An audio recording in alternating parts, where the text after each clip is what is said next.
Hello students, in this video we are starting exercise 7.5 as we have completed exercise 7.4 in our last video. So इधर अगर हम question number 1 की बात करें, अब हमें यहाँ पे क्या फाइंड करना है, what is the angle between two line when the intersect at the origin. हमें क्या मालूम करना है, हमें दो एंगल के दरमियान, दो लाइंस के दरमियान एंगल मालूम करना है. और यहाँ पर एक कंडीशन दी हुई, when they intersect at the origin. अगर हम ये एक्स एक्सेस ले लें और एक वाई एक्सेस ले लें, ये दो लाइन इस तरह से ओरिजिन पे टकरा रही है. ये पॉइंट क्या कहलाता है, ओरिजिन कहलाता है. And one of the line passes through the point 2, 3 and the other line passes through the point -3 और 6. इसके एक लाइन को अगर हम इसको लाइन 1 बोल दें और इसको लाइन 2 बोल दें, एक एक कोऑर्डिनेट क्या दिए हुए 2 और 3 और दूसरे कोऑर्डिनेट हमें क्या दिए हुए -3, 6. अब कंडीशन हमें क्या दी हुई, दोनों लाइन इंटरसेक्ट करती हैं. कहाँ पे इंटरसेक्ट कर रही हैं, ओरिजिन पे इंटरसेक्ट कर रही हैं. एंड देन हमें मालूम क्या करना है, एंगल मालूम करना है. तो जब भी हमें एंगल मालूम करना होगा तो हम किस फॉर्मूले से करेंगे,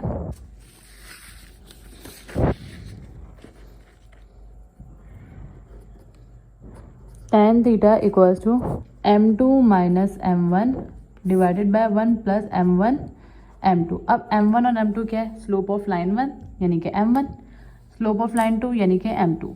अब हमें यहाँ पर स्लोप नहीं दिए गए, हमें यहाँ पर सिर्फ क्या दी हुई है, कोऑर्डिनेट्स दिए हुए हैं.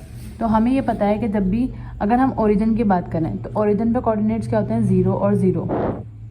और लेकिन हमें ये भी पता है कि जब भी हमें दो पॉइंट्स दिए हुए हों और स्लोप फाइंड करना हो तो हम किस फॉर्मूले से मालूम करते हैं.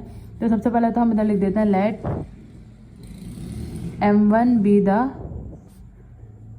स्लोप ऑफ लाइन 1 का स्लोप है, and m2 be the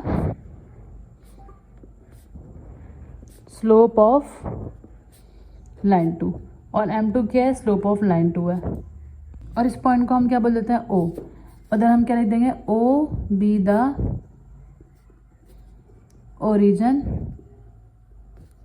where both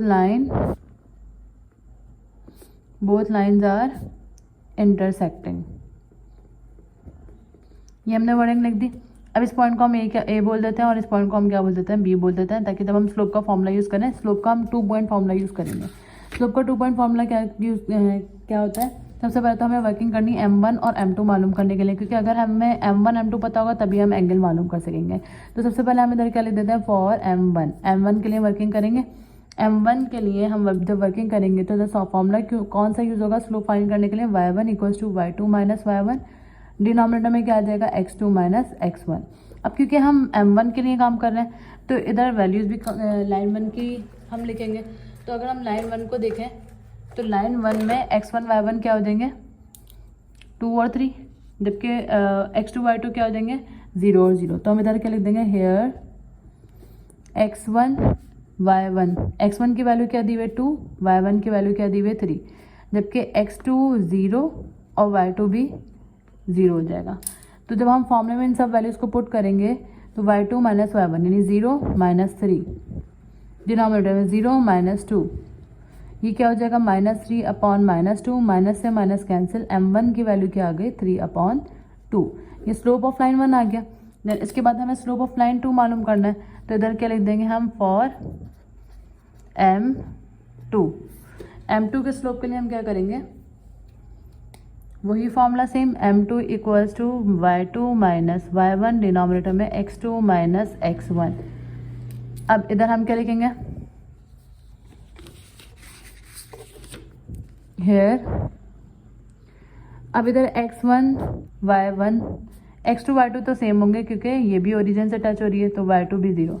इधर x1 y1 क्या हो गया, x1 माइनस 3 और y1 6. तो जब हम इनको वैल्यू में पुट करेंगे तो m2 equals to y2 minus y1 यानी कि 0 माइनस 6 और डिनोमिनेटर में -0 माइनस का 3, ठीक है. x2 0 है माइनस x1. अब -6 आ गया, इधर माइनस क्या हो जाएगा, प्लस का 3 हो जाएगा. 3 1 3, 3 2 6, यानी m2 की वैल्यू हमारे पास क्या आ गई है, -2. इन दोनों वैल्यू को मालूम करने के बाद हम फॉर्मूला यूज़ करेंगे, which is now tan theta equals to m2 minus m1. m2 की वैल्यू क्या है, -2, और m1 की वैल्यू क्या है, 3/2. और डिनोमिनेटर में 1 प्लस m1 की वैल्यू क्या है, 3/2, और m2 की जगह पे क्या आ जाएगा, -2. तो जब हम न्यूमरेटर को सॉल्व करेंगे तो इसके डिनोमिनेटर कुछ नहीं है, 2/1 इज 2, 2 2 ज़ा 4 -3 1 ज़ा 3 1, इस 2 से ये 2 कट जाएगा, हमारे पास यहाँ पे क्या बचेगा प्लस माइनस 3 बच गया सिर्फ, -4 और -3 -7/2 और 1 - 3 इज -2। इसके डिनोमिनेटर में कुछ भी नहीं है, दैट मीन्स क्या है 1। तो फर्स्ट वैल्यू हमें पता है किससे मल्टीप्लाई होती है 4 से, तो जब -7 को 1 से मल्टीप्लाई करवाएंगे तो क्या आ जाएगा -7, जबकि जब हम 2 को -2 से मल्टीप्लाई करवाएंगे तो 2 2 ज़ा 4, माइनस से माइनस कैंसिल, तो हमारे पास tan थीटा की वैल्यू क्या आ गई 7/4। लेकिन हमें tan थीटा नहीं चाहिए, हमें सिर्फ थीटा चाहिए, तो theta equals to tan inverse 7/4। अब हमें tan इनवर्स निकालना है, तो हम ये कैलकुलेटर की हेल्प से tan इनवर्स निकाल लेंगे। हम कैलकुलेटर से सॉल्व करके इसकी वैल्यू लेकर आएंगे तो हमारे पास आंसर आ रहा है 60.255। 60.255 एंगल को हम डिग्री से रिप्रेजेंट करते हैं, तो ये हमारा क्या हो गया क्वेश्चन नंबर 1 का आंसर। ओके, अगर हम क्वेश्चन नंबर 2 की बात करें तो क्वेश्चन नंबर 2 में हमें क्या बोला है, सेम क्वेश्चन है, find the angle between 2 line L1 और L2, यानी यहाँ पर भी हमें 2 लाइन दी हुई है और मालूम भी क्या करना है, एंगल मालूम करना है। जो 2 लाइन की इक्वेशन दी हुई है वो ये पहली लाइन की और ये 2 लाइन दूसरी लाइन की इक्वेशन दी हुई है, जबकि हमें इधर एंगल ही मालूम करना है, तो हम इसको स्लोप वाले मेथड से भी मालूम कर सकते हैं। अगर हम स्लो वाले मेथड से फॉलो करेंगे तो हमें M1 और M2 दोनों निकालना होगा। अब यहाँ हम L1 और L2 कैसे निकालेंगे, यहाँ हम L1 ऐसे निकालेंगे क्योंकि अगर हमें लाइन दी हुई होती है और लाइन से हम स्लोप निकालते हैं, तो इसके लिए हम स्लोप का फॉर्मूला लगाएंगे M1 is equals to minus coefficient of x divided by coefficient of y। तो आप इस तरह भी कर सकते हैं, पहले M1 निकालें फिर M2 निकालें और फिर दोनों को इसी फॉर्मूले में जो हमने लास्ट क्वेश्चन में फॉर्मूला पढ़ा था, जो कि ये वाला फॉर्मूला था, इस फॉर्मूले से भी कर सकते हैं। इट्स अप टू अस, हम इस फॉर्मूले से भी कर सकते हैं जो कि मैं अब करवा रही हूँ। तो अगर हम इस फॉर्मूले की बात करें, यहाँ पर A1 A2 B1 B2 क्या होगा, यहाँ हम लिख देते हैं हेयर A1 क्या होगा, जो x का कोफिशिएंट होगा, यानी A1 इज इक्वल टू क्या है 4, और B1 क्या होगा, जो y का कोफिशिएंट होगा, यानी कि -3।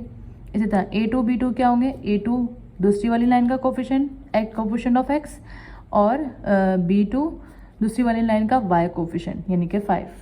तो अगर हम फॉर्मूले में इन सब वैल्यूज़ को पुट करें तो tan theta equals to A2 की जगह पे क्या आ जाएगा 2, B1 की जगह पे क्या आ जाएगा -3, अगेन A1 की जगह पे 4 और B2 की जगह पे क्या आ जाएगा, ये पहली वैल्यू है, और सेकंड वैल्यू B2 की जगह पे क्या आ जाएगा 5। डिनोमिनेटर में हमारे पास क्या आ जाएगा A1 A2, यानी 4 को 4 multiply by 2 plus B1 B2 यानी कि -3 मल्टीप्लाई बाय 5। तो इसको सॉल्व कर लेते हैं, 2 को -3 से मल्टीप्लाई करवाएंगे -6, अगेन 5 को 4 से मल्टीप्लाई करवाएंगे तो 20, देन 4 को 2 से मल्टीप्लाई करवाएंगे 8 प्लस -3 को 5 से मल्टीप्लाई करवाएंगे 15, -20 और -6 -26, और डिनोमिनेटर में हमारे पास क्या आ जाएगा 8 -15 इज ये कितना आ जाएगा हमारे पास, ये आ जाएगा -7। तो माइनस से तो माइनस कट जाएगा, हमारे पास यहाँ पे क्या बचेगा सिर्फ 26/7, यानी tan थीटा की वैल्यू किसके बराबर आ रही है 26/7 की। हमें क्या चाहिए, थीटा चाहिए, तो ये क्या हो जाएगा tan इनवर्स 26/7। और जब हम कैलकुलेटर से थ्रू साइंटिफिक कैलकुलेटर से इसकी वैल्यू निकालेंगे, tan इनवर्स की वैल्यू निकालेंगे, तो हमारे पास क्या आ जाएगा 74.931। So this is question number 2। Now moving to next question. So अगर हम क्वेश्चन नंबर 3 की बात करें तो यहाँ पे क्या है, फाइंड द एक्यूट एंगल। अब एक्यूट एंगल क्या होता है, एक्यूट एंगल और ऑब्ट्यूज एंगल, एक्यूट और राइट एंगल, हमारे पास ये 3 एंगल होते हैं। अब अगर हम इस तरह से देखें, स्ट्रेट एंगल हमें पता है ये कितने का बराबर होता है, 90 के बराबर होता है, और 90 की डिग्री का कोई भी एंगल होता है तो वो क्या होता है, राइट एंगल होता है। ठीक है, अगर हम बात करें एक्यूट एंगल, तो एक्यूट एंगल 0 से 90, यानी 90 से कम हो और 0 से बड़ा हो, तो इसके दरमियान जितने भी एंगल होंगे हमारे पास, या 89 तक लिख लेते हैं हम यहाँ पर, तो ये सारे क्या होंगे, एक्यूट होंगे, यानी 90 से छोटे। हम इधर क्या लिख देते हैं, लेस देन 90, तो ये सारे क्या होंगे, एक्यूट एंगल होंगे। लेकिन अगर हम ऑब्ट्यूज की बात करें, यहाँ पर जितने भी एंगल बन रहे होंगे वो क्या होंगे, ऑब्ट्यूज होंगे, यानी कि ग्रेटर देन 90 जितने भी एंगल होंगे हमारे पास वो सारे क्या होंगे, ऑब्ट्यूज होंगे। तो इधर हमें क्वेश्चन नंबर 3 की अगर हम बात करें तो 3 में क्लियरली मेंशन हुआ है कि एंगल जो है वो क्या आना चाहिए, एक्यूट एंगल होना चाहिए, क्योंकि हमें मालूम कि क्या करना है, एक्यूट एंगल फाइंड करना है। तो सबसे पहले अगर हम बात करें यहाँ पर लाइन 1 की और लाइन 2 की, तो एक्यूट एंगल निकालने के लिए हमारे पास जाहिर सी बात है जब एंगल है तो हमें क्या एंगल का फॉर्मूला लगाना पड़ेगा, एंगल मालूम करना है। तो यहाँ हम ये वाला फॉर्मूला यूज़ नहीं कर सकते क्योंकि इक्वेशन हमें इस तरह से नहीं दी हुई जिस तरह से लास्ट क्वेश्चन में दी हुई थी। या तो हम इसको अरेंज करें और फिर कर लें तो उस तरह से इट्स ओके, लेकिन हम डायरेक्टली क्या करेंगे, अगर हम नोट करें यहाँ पे इक्वेशन ऑफ लाइन दी हुई है। इक्वेशन ऑफ लाइन कौन सी वाली, जो कि हम पढ़कर आ चुके हैं 7.2 और 3 में, y = mx + c। ये अब हमने कैसे आइडेंटिफाई करा, क्योंकि अगर हम देखें तो y = m यानी स्लोप क्या दिया हुआ है 3 दिया हुआ है, और x की जगह पर x और कांस्टेंट वैल्यू भी दी हुई है c यानी कि 1। इसी तरह यहाँ पर भी y = mx + c की कंडीशन लग सकती है। तो यहाँ से हम m1 फाइंड कर लेंगे और यहाँ से हम m2 फाइंड कर लेंगे। तो हम सबसे पहले क्या करेंगे, फॉर m1 यहाँ पे लिख लेते हैं, let m1 and m2 be the slopes of line 1 and line 2। तो फॉर m1 के लिए जब हम वर्किंग करेंगे तो हमें पता है क्या दिया हुआ है, y = 3x + 1। तो हमें बस m1 क्या आ जाएगा, डायरेक्टली हम यहाँ से निकाल लेंगे m1 = 3। इसी तरह अगर हम फॉर m2 लिखें यहाँ पर, तो हमें बस इक्वेशन क्या दी हुई है, y = -4x + 3, यानी कि m2 क्या आ गया हमारे पास -4। -4 कैसे आ गया, क्योंकि x के साथ जो भी कोफिशिएंट होगा वो -4 है। देन इसके बाद अगर हम फॉर्मूले की बात करें तो फॉर्मूला क्या था हमारे पास, यहाँ पे हम दोबारा लिख लेते हैं फॉर्मूला, tan θ = m2 - m1 और डिनोमिनेटर में 1 + m1 m2। ठीक है, हम m1 और m2 की वैल्यू पुट कर देते हैं, यानी tan θ = m2 - m1 यानी -4 और -m1 यानी कि -3, 1 + m1 m2 यानी कि 3 और -4, -4 और -3 -7, 1 - 3 4 = 12, -7 और डिनोमिनेटर में क्या आ जाएगा, 1 - 12 इज -11। माइनस से तो माइनस कट गया, यहाँ पे क्या बचेगा हमारे पास 7/tan θ = 7/11। ठीक है, अब क्योंकि हमें थीटा मालूम करना है तो थीटा = tan 1 7/11। अब हम इसको कैलकुलेटर से यूज़ करके फाइंड कर लेते हैं। तो हमारे पास कैलकुलेटर से इसकी वैल्यू निकालें तो tan 1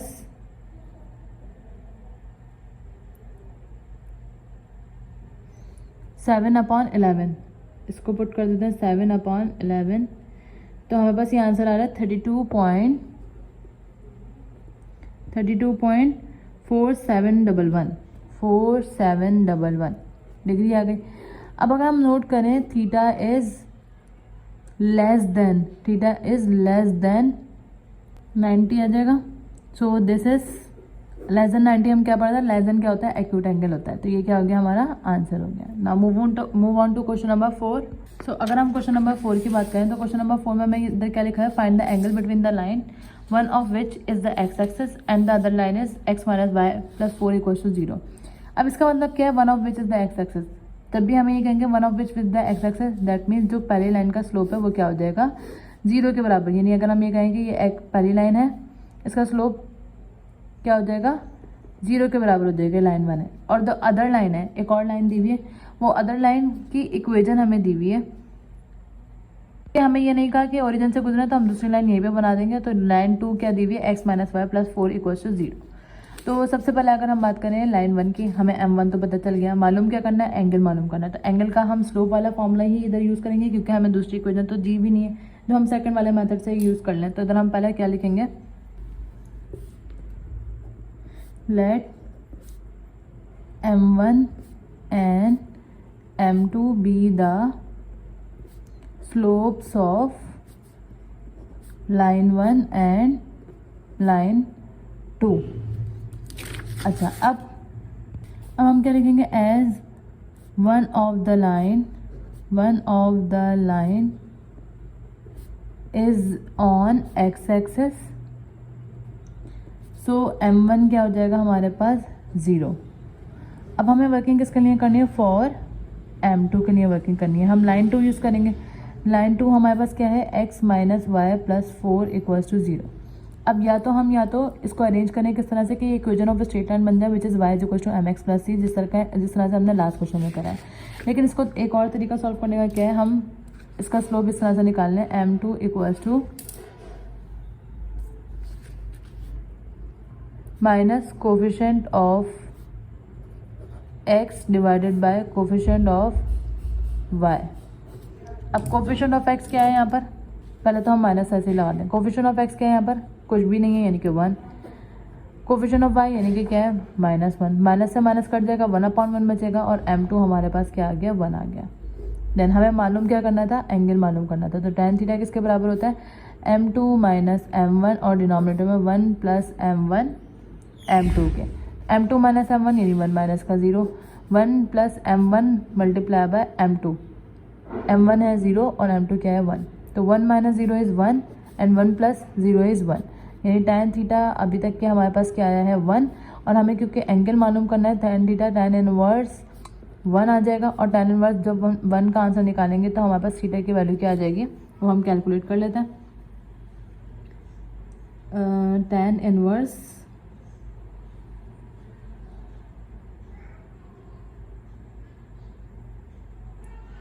tan इनवर्स 1 की वैल्यू निकालें, तब tan इनवर्स 1 बराबर होता है 45 के।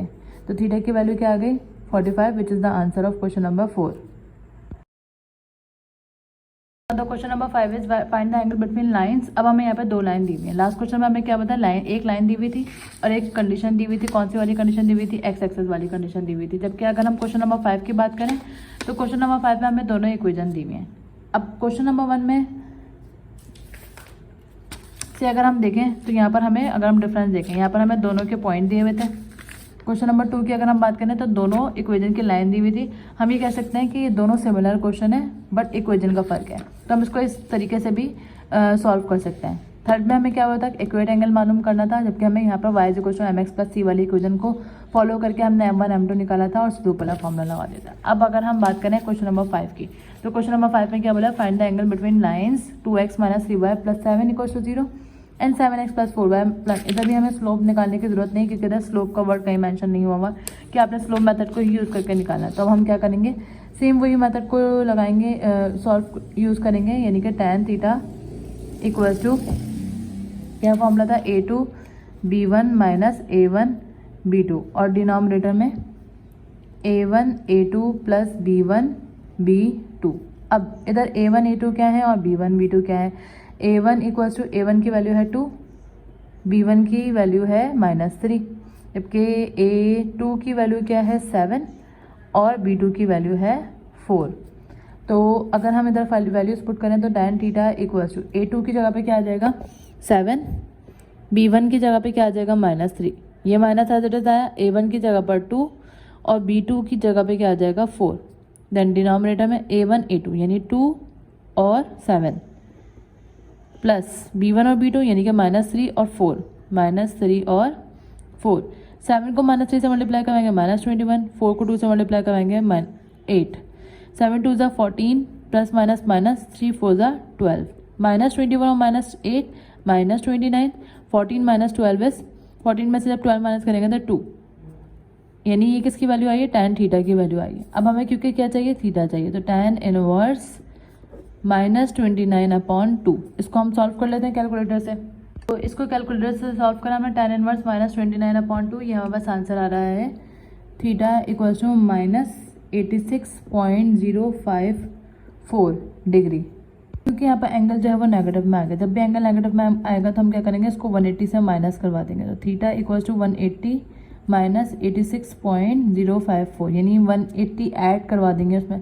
जब हम ऐड करवाएंगे तो यानी प्लस का 180 और माइनस का 86.054, तो इसको हम क्या करवाएंगे, ऐड करवा देंगे 180 के साथ। तो ये हमारे पास आंसर आ गया 93.945 degree, which is the answer of question number 5। Okay, अब अगर हम क्वेश्चन नंबर 6 की बात करें तो अब अगर यहाँ पर देखें, I find the equation of the line passing through the point 3 2। एक लाइन है जो कि पास किससे हो रही है, 3 और 2 से, पॉइंट 3 2 से। And making an angle of 45 with the line, जो कि एंगल बना रही है, कितना बना रही है, 45 डिग्री बना रही है, किस लाइन से, x माइनस 2y प्लस 3। अब इस पॉइंट को हम यहाँ पे लिख सकते हैं और यहाँ पे भी लिख सकते हैं, equals to x minus 2y equals to 3। सही, अब हमें यहाँ एक लाइन दी हुई है और एक पॉइंट दिया हुआ है, तो हम इससे तो स्लोप निकाल लेंगे, लेकिन इससे स्लोप नहीं निकाल सकते। लेकिन अगर हम नोट करें, यहाँ पे इक्वेशन मालूम करने को बोला है, हमें स्लोप मालूम, एंगल मालूम करने को नहीं दिया, जो कि हमें m1 और m2 रिक्वायर्ड। तो सबसे पहले अगर हम m2, ये अगर हम लाइन 1 बोलते हैं और ये लाइन 2 बोलते हैं, तो सबसे पहले तो हम इधर लिखेंगे let L1 and L2 be the, sorry m1 and m2 be the slopes of line 1 and 2, line 1 and line 2। So m1 तो हम नहीं निकाल सकते क्योंकि इधर पॉइंट दिए हुए हैं, पॉइंट से हम स्लोप नहीं निकाल सकते, लेकिन इक्वेशन से हम स्लोप निकाल सकते हैं। या अगर पॉइंट दिए हुए तो हमारे पास 2 पॉइंट दिए हुए हैं, एक ही पॉइंट दिया हुआ है, 2 पॉइंट से तो हम निकाल सकते हैं इजीली, हम पढ़ चुके हैं। लेकिन अगर हमें सिर्फ एक ही पॉइंट दिया होगा तो उससे हम स्लोप नहीं निकाल सकते डेफिनेटली। तो अब हम इससे स्लोप निकाल सकते हैं। इससे स्लोप कैसे हम निकालेंगे, for m2 equals to minus coefficient of x और डिनोमिनेटर में क्या आएगा, कोफिशिएंट ऑफ y। अब कोफिशिएंट ऑफ x क्या है, कोफिशिएंट ऑफ x यानी कि x की के साथ जो भी कोफिशिएंट लिखा हुआ है, तो यहाँ पे कोफिशिएंट ऑफ x क्या है, 1, तो यहाँ पे क्या आ जाएगा माइनस, और कोफिशिएंट ऑफ x क्या दिया हुआ है, सॉरी कोफिशिएंट ऑफ x क्या है 1, और जबकि कोफिशिएंट ऑफ y क्या दिया हुआ है -2, माइनस से माइनस कट जाएगा, हमारे पास क्या आ जाएगा 1/2। तो ये क्या आ गया, m2 की वैल्यू आ गई विच इज़ 1/2। लेकिन m1 हमें नहीं पता, हमें इक्वेशन बनानी है, तो हम क्या करेंगे, हमने फॉर्मूला पढ़ा हुआ है एंगल का, tan theta equals to m2 minus m1, denominator में 1 प्लस m1 m2। तो m2 की जगह पे आ जाएगा 1/2 माइनस m1 अभी हमें नहीं पता, 1 प्लस m1 की जगह पर m1 और m2 की जगह पे क्या आ जाएगा 1/2। जबकि हमें एंगल दिया हुआ है, इधर हम ये भी ले सकते हैं and theta be the angle between lines, ठीक है। तो tan थीटा क्या हो जाएगा, tan 45, और यहाँ हम मेंशन कर देंगे थीटा इक्वल्स टू 45 गिवन है, ठीक है। अच्छा, अब आ जाता है tan 45 किसके बराबर होता है, tan 45 बराबर होता है 1 के, इक्वल्स टू, इसका जब हम एलसीएम लेंगे तो क्या आ जाएगा 2, इसके नीचे कोई डिनोमिनेटर यानी कि 1, 2 को 1 से मल्टीप्लाई करवाएंगे 2, 1/1 इज़ 1 माइनस 2m1, और इसी तरह डिनोमिनेटर में इसके नीचे डिनोमिनेटर कुछ भी नहीं है, तो 2/1 इज़ 2, 2 को 1 से मल्टीप्लाई करवाएंगे 2, m1 को 1 से मल्टीप्लाई करवाएंगे और इस 1 से तो m1 ही रहेगा, इस 2 से ये 2 कैंसिल हो जाएगा और हमारे पास क्या बचेगा 1 माइनस 2m1, डिनोमिनेटर में 2 प्लस m1। अब ये 2 प्लस m1 उधर जाके 1 से मल्टीप्लाई हो जाएगा, तो हमारे पास क्या आ जाएगा 2 plus m1 equals to 1 minus 2m1।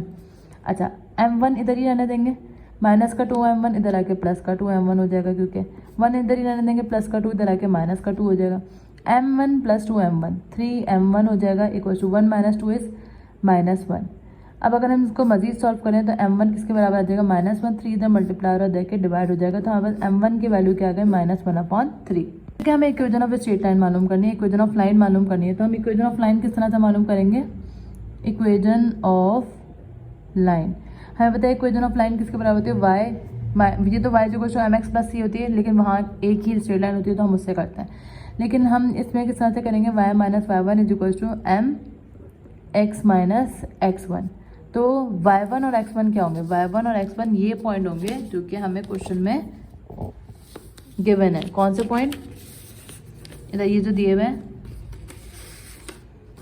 कि line passes through the point 3 2, और हमें पता है जब इस तरह की कोई कंडीशन होती है तो पॉइंट दिए हुए होते हैं और इक्वेशन ऑफ लाइन दी हुई होती है, तो हम उसको में स्लोप निकालने के बाद कौन सी इक्वेशन ऑफ स्ट्रेट लाइन से करते हैं solve, y minus y1 equals to mx minus 1 x minus x1। अब इधर m जो यूज़ होगा वो क्योंकि हम लाइन 1 के लिए वर्किंग कर रहे हैं, तो यहाँ पर क्या आ जाएगा m1 यूज़ होगा विच इज़ -1/3। x1 क्या है यहाँ पर क्वेश्चन में गिवन, x1 क्वेश्चन में गिवन है 3, और जबकि x2 यहाँ पे क्या गिवन है 2, तो हम इधर लिख देंगे x1 इक्वल्स टू 3 और y1 इक्वल्स टू 2। तो y माइनस y1 यानी कि 2 इक्वल्स टू m यानी कि -1/3 x माइनस x1 यानी कि 3। अच्छा, अब इस 3 से 3 मत काट दिया क्योंकि इधर 3x के साथ x माइनस 3 है, 3 से डिवाइड हो रहा है, हो जाएगा मल्टीप्लाई y-2 इक्वल्स टू -1 जब x से मल्टीप्लाई होगा तो -x माइनस माइनस प्लस 3। अब 3 को y से मल्टीप्लाई करवाएंगे 3y, 3 को 2 से मल्टीप्लाई करवाएंगे 6 माइनस x प्लस 3। अब अरेंज करेंगे 3y माइनस 6 माइनस का x इधर आके प्लस का x प्लस का 3 इधर आके माइनस का 3 इक्वल्स टू 0। इसके बाद 3y, पहले हम x लिखेंगे फिर प्लस का 3y, माइनस का 6 और माइनस का 3, माइनस माइनस प्लस और 6 plus 3 is 9 equals to 0। So this is equation of line and answer of question number 6।